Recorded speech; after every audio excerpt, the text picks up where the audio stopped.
अस्सलाम वालेकुम। एक बुजुर्ग बाबा जी एक गांव से गुजरे।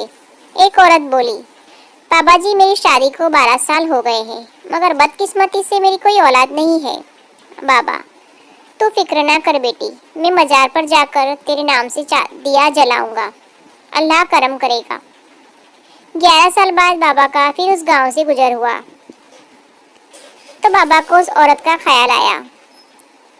लोगों से उसके घर का पता मालूम करके उसके घर तशरीफ ले गए। वहां पहुंचकर देखा तो घर में हर तरफ रौनक लगी हुई है। नन्हे मासूम बच्चे खेल कूद में मगन हैं। सामने वही औरत गोद में बच्चा लिए खड़ी है। बाबा पूछते हैं, बेटी ये कौन है? औरत बताती है, बाबा ये मेरे बच्चे हैं। बाबा, कितने बच्चे हैं? औरत, 8 लड़के और 6 लड़कियां हैं। बाबा, माशाअल्लाह, बच्चों के वालिद कहाँ हैं? औरत, वो मजार ढूंढकर दिया बुझाने गए हैं। अगर वीडियो पसंद आए तो लाइक और शेयर कर दें और चैनल को सब्सक्राइब करें ताकि आने वाली वीडियो आप तक पहुंच सके। अल्लाह हाफिज़।